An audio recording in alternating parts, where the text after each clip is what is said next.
Good afternoon, good afternoon, good afternoon, everybody. My name is Brother T, Freemason, cigar enthusiast with VCR, and we got the tapes rolling on another cigar review video for you folks. Today we're smoking something special, little difficult to get your hands on.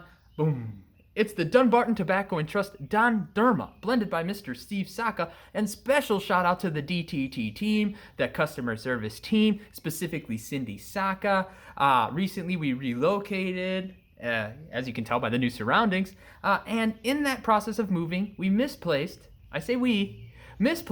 my favorite mug, which just so happened to be a Dunbarton Tobacco and Trust mug. So I was distraught. Wife reaches out, connects with Cindy Saka. They're sending me a replacement. So again, very gracious, very grateful, fantastic customer service, great ligas. It all nets to be an amazing customer experience. So well done. I couldn't be more excited or more happy. Initial impressions though for the Dondurma, enough of my great customer service experience. The Dondurma initial impressions, it is gorgeous. The band, it resonates with me and it's something fierce, but we'll certainly walk through this later when we undress the cigar. By way of initial impressions as it pertains to the cigar, it's almost toothless to the touch. It has a mottled wrapper. It's reddish brown in color with some charcoal inclusions. It has minimal veins, some visible seams, a firm pack, a triple cap, and it's not quite a pointed fuma, and it certainly isn't a pigtail, and I forget the technical name, so we're going to call it a ponytail. It has a ponytail on the cap. Pre-light aroma. Almost a barnyard. Earth. Slight wood and some aromatic elements as well. Not quite a perfume, but floral in nature. So, fantastic, excited. Let's cut and light.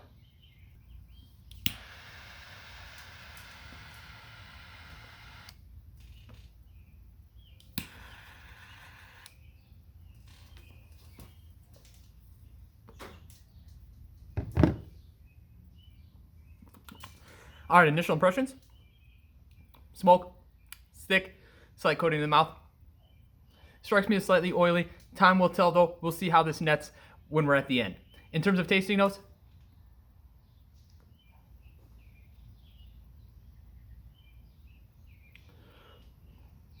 there's an earth, a tobacco component, slight nuttiness, a little bit of black pepper,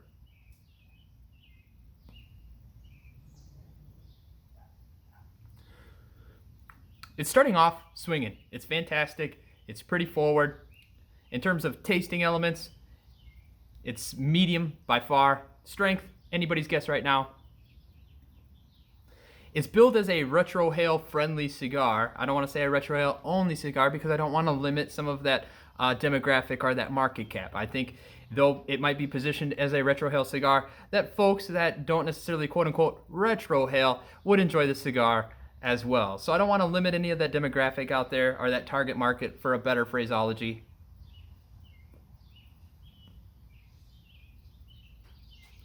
The smoke, it's dense. It's creamy. It draws almost effortlessly, a little lesser than milkshake through a straw. It's fantastic. We'll see how it develops. All right, everybody.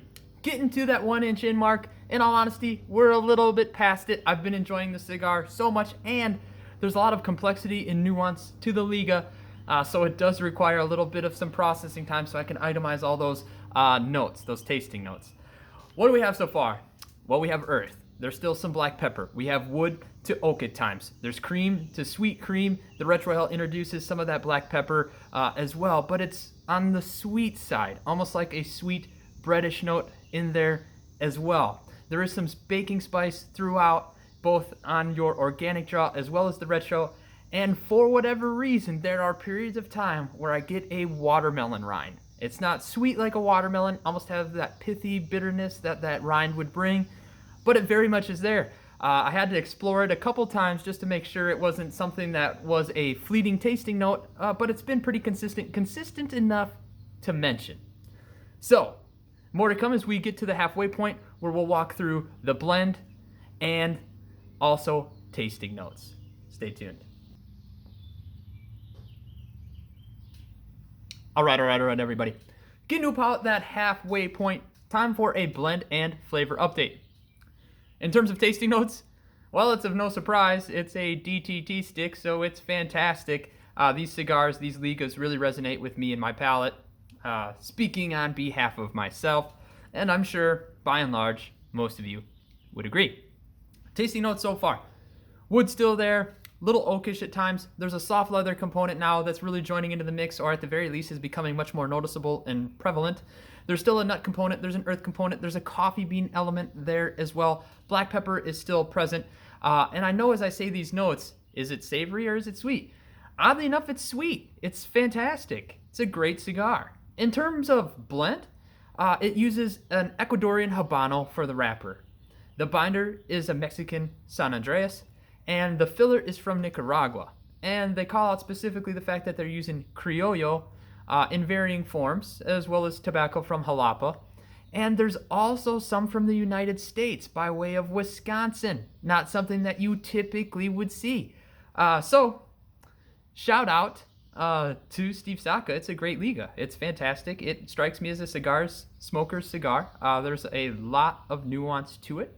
Not to say that if you're a beginner you wouldn't enjoy it. You certainly would.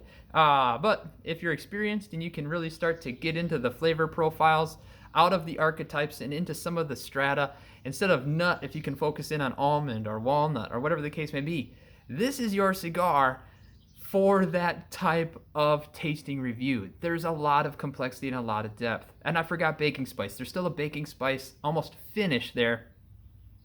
Not really cinnamon for me, but we'll see how that develops. There's a little bit to go before the end. We still have to undress this guy, remove the band. We'll do a cigar wrap-up as well as a tasting note update at that time.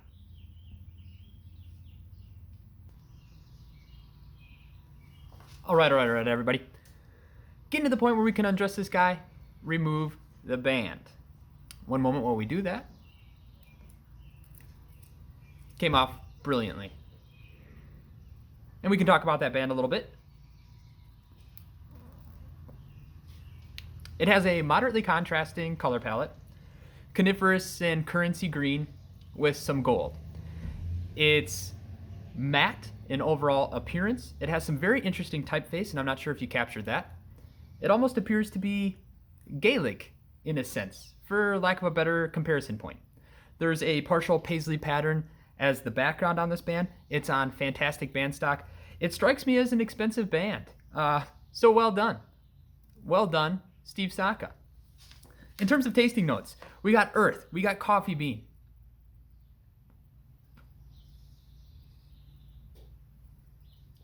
We have wood, walnut, still a baking spice, black pepper's still there, and a slight leather component.